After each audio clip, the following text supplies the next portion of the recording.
In this first Excel lesson, I'm going to show you how to create cell names and use them in formulas. But before we do that, there are a few essential fundamentals that you just have to know. So let's not assume that everybody knows all of this. I'll take a couple of minutes and start at the beginning.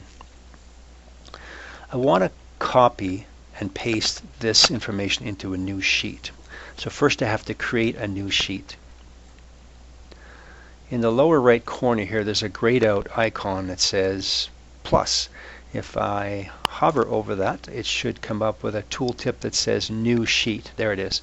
So when I click that, it creates a new worksheet immediately to the right of whatever sheet was selected. Now I'm going to right click on the tab and choose to rename that tab, and I'll name it References. I'm going to right click again and choose a tab color. Alright, so now I want to copy the information from my Start worksheet into the References worksheet. So click on the Start Worksheet tab. In the top left corner, this gray triangle will select everything on the entire worksheet.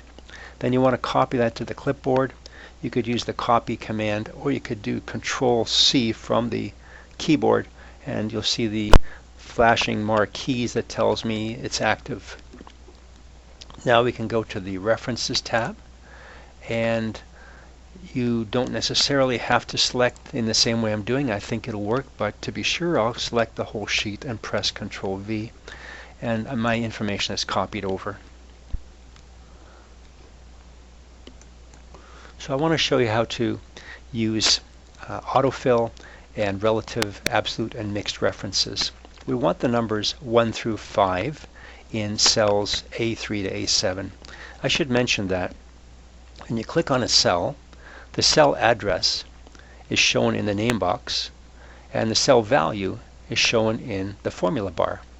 So I want the numbers 1 through 5 in cells A3 to A7. Now I could just type them in, but I could also use autofill a couple of ways if you want to follow with me here. Let's select cell A3 to A7. Then on the Home tab, select the Fill tool over here in the Editing tool group. Choose Fill Series. Now notice by default it chooses a linear sequence. That means additive, and the step value is 1, and that's what we want, but let's just explore other options. Notice it has already chosen to fill in a column, and it knows that because we selected values in a column to begin with. What if we choose growth? Growth is a multiplicative step value. Let's choose a multiplicative step value or growth value of 2, and you'll have to give it a stop value, but because we've already selected the cells, it will stop at the end of the selection. Had we not selected the cells, you'd have to tell it where to stop. When you say OK, it increments by multiplying by values of 2 each time. So there's a growth increment. Press Control-Z to cancel those values. Let's do it again. I have cells A3 to A7 selected. Go back to the Fill tool, choose Series. This time we will use linear fill with a step value of 1 and say OK. So we have the numbers 1 through 5 in cells A3 through A7. Press Control-Z to delete those values, and we'll do it one more time. Now what we could do is give the first couple of values in the series and then select both those cells and let Excel figure out what the sequence should be. So right now the cursor is a white cross. In the lower right corner there's a small green square.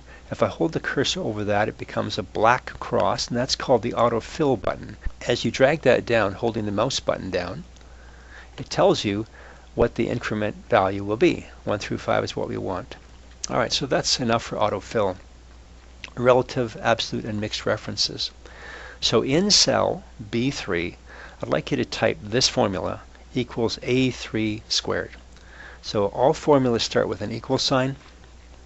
We want the value A3, but rather than type it in, just click on cell A3 and the cell reference is put into our current cell.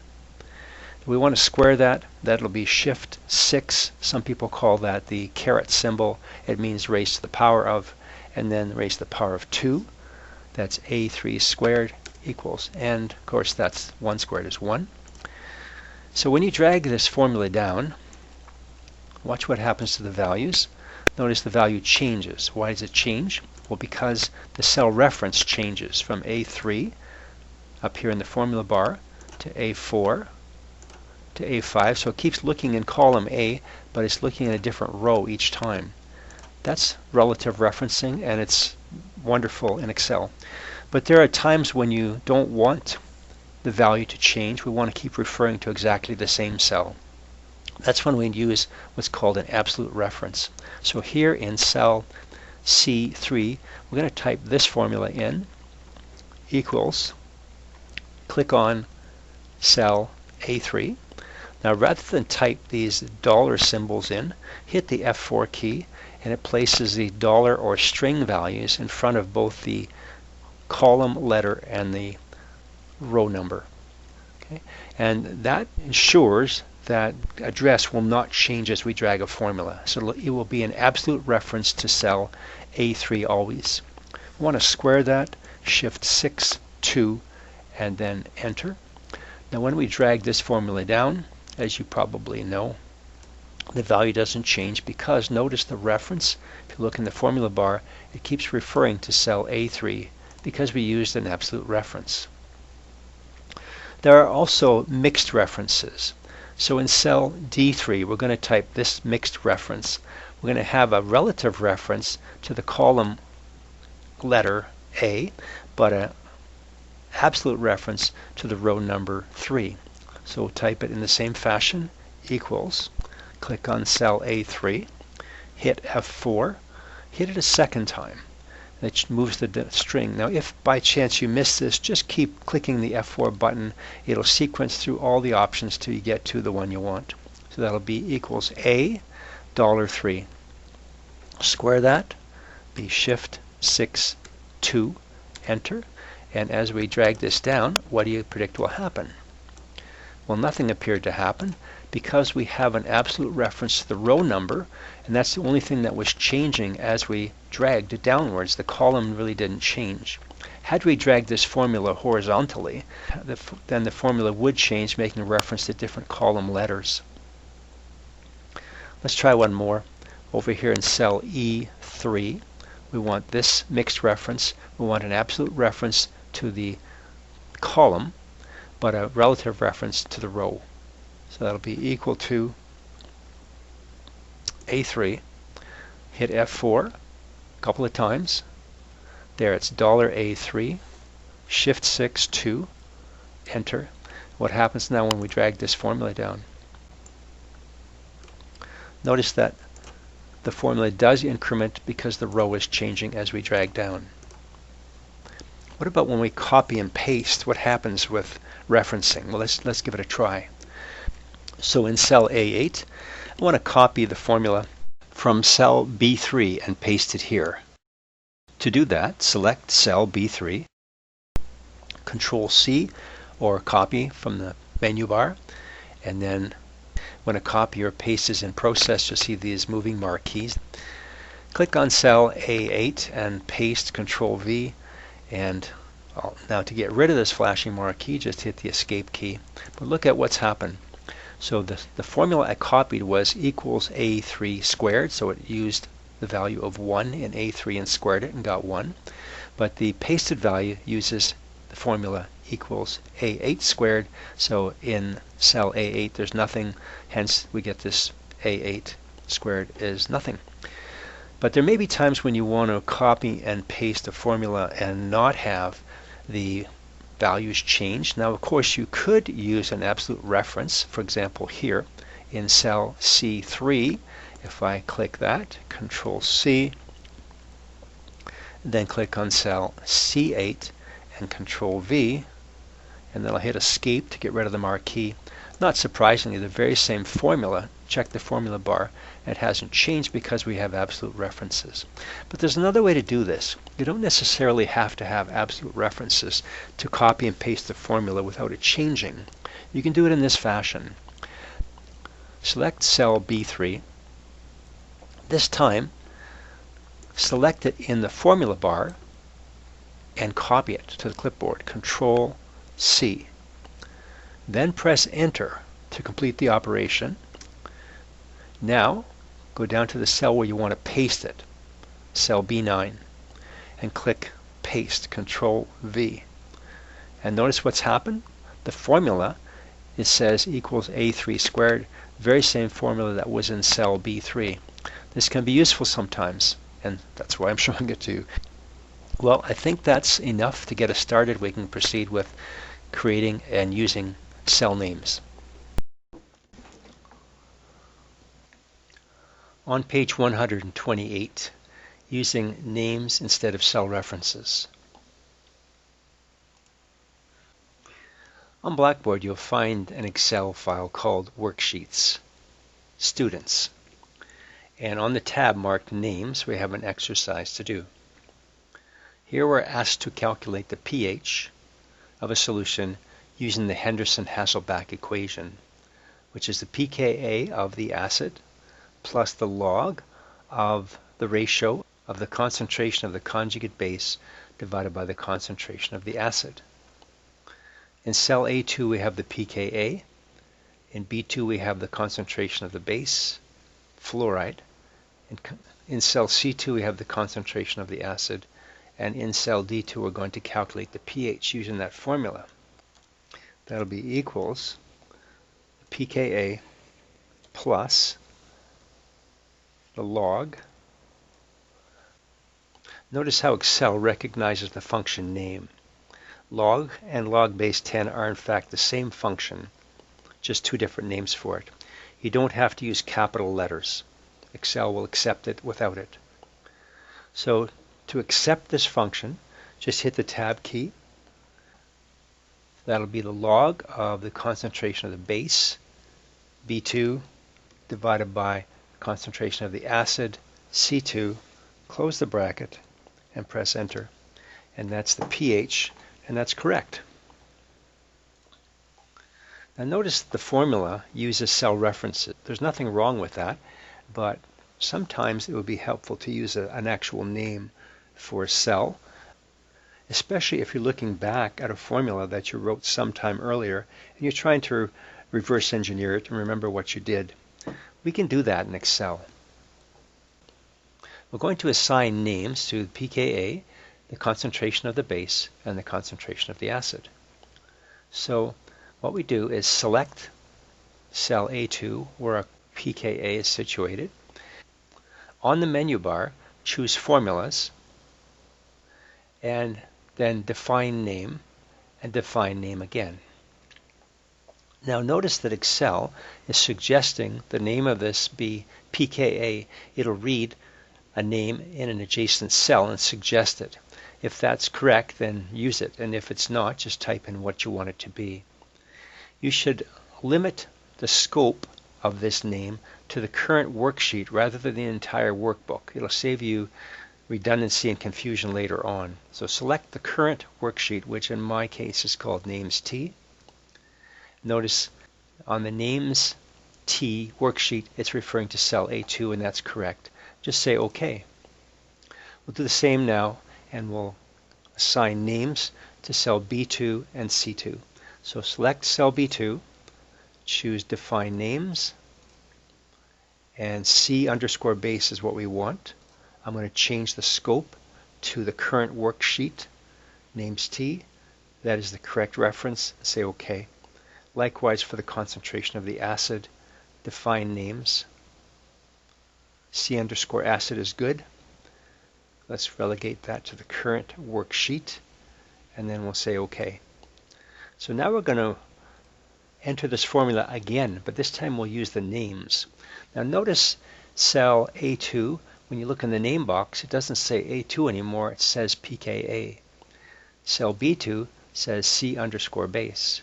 cell C2 says C underscore acid. So these names have been applied to those cells. So in cell E2, let's type the formula again. This time I'm using the names. I'm going to say equals PK. Notice how it's picked it up. It's suggesting it. To accept that, just hit tab. Plus the log, tab. We want the concentration of the base. So just type in C, and look, there it's suggesting which one do you want. We want the C underscore base, so I'm going to use the down arrow and then hit tab to accept it.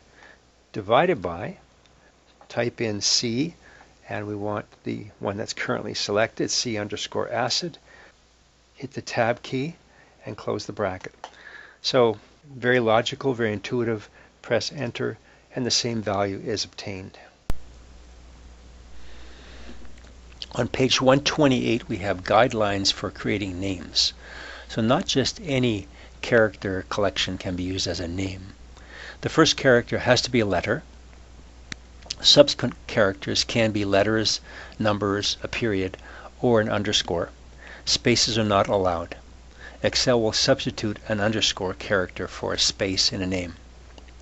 To indicate breaks between words in a name, you can use a period or an underscore, or you can use camel casing, which is illustrated in this word. So words are joined together without spaces. The first letter in each word is capitalized and the subsequent letters are lowercase. Names that look like references like A1 are not accepted. Also, the letters R and C also cannot be used as names when they're used alone. Names are not case sensitive. That is, Excel will not allow you to define two names that differ only in capitalization. So once you've defined a name with a particular capitalization, you should capitalize it as you want to see it. Then you can type it in a formula without regard to capitalization. When the formula is entered, the name will appear with the capitalization that you originally defined. Excel has a few built-in names such as print underscore area, print underscore titles, and criteria that you should avoid using as range names. So other than that, it's pretty much open season on names for cells.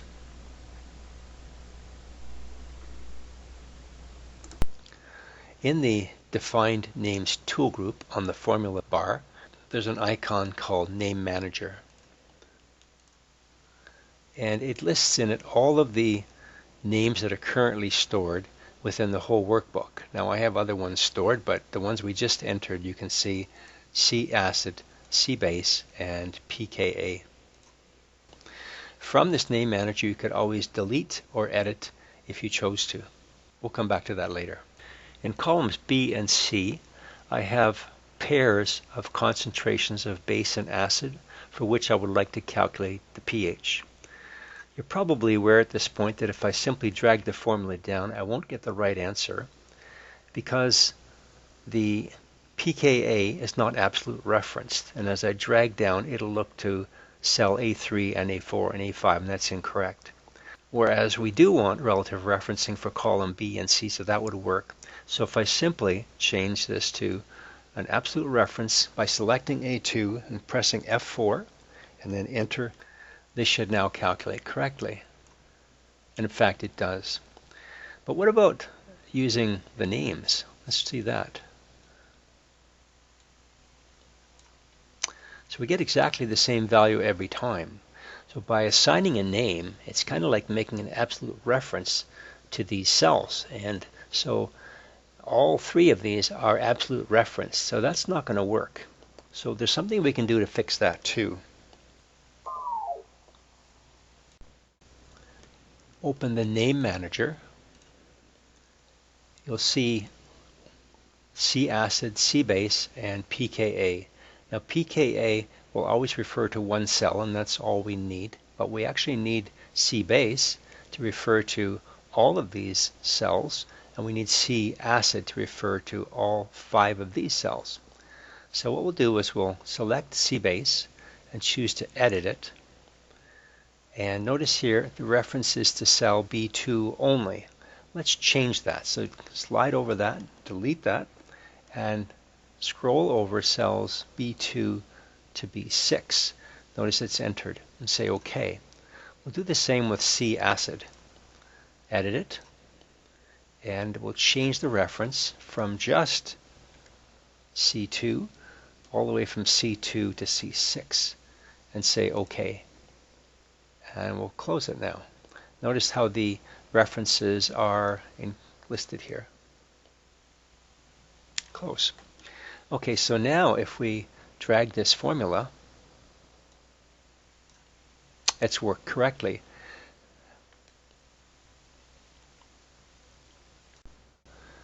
We've just performed what is called implicit intersection. This is described on page 130. For each pH calculation, Excel uses the appropriate value of C base and C acid, the ones in the same horizontal row as the calculation. For example, for the calculation of pH in cell D4, Excel used the values of C base and C acid in row 4, and that is called implicit intersection. The appropriate values are implied by the column and row that intersect. Clever.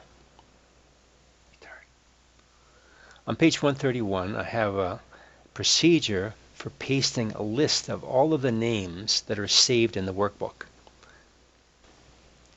So in our Excel worksheet, select a cell, go to the Defined Names tool group, click on Use in Formula, and go down to Paste Names. We'll see a list of all of the names that have been saved in the entire workbook. Make sure that your cursor is on a cell that will not overwrite existing data, and click Paste List. And here's a list of all of the names that I've saved in my workbook to this point. You've only done 3 so far, but anything that's in the workbook will be listed here. Sometimes it happens that your calculation is not working as expected. And there's a couple of tools in the formula auditing group that'll help you find the problem. So if you click on cell D2 and click Trace Precedence, it draws an arrow showing all of the values that were used to calculate this value. To remove the arrow, just click Remove Arrows. Similarly, you could click on a value and then choose Trace Dependence, showing how this value is used in subsequent calculations. Click Remove Arrows. Clicking Show Formulas will show the formulas used rather than the actual values returned. Just click Show Formulas a second time to remove it. A very useful tool is this Evaluate Formula. So click on a cell that has a formula in it, then click the Evaluate Formula icon. Here's the formula written. Each time that you click Evaluate, it adds consecutively the values that go into the calculation as numeric values. You can follow it through and see, in fact, where your mistake is if you have an error in the formula. It evaluates finally to 2.14.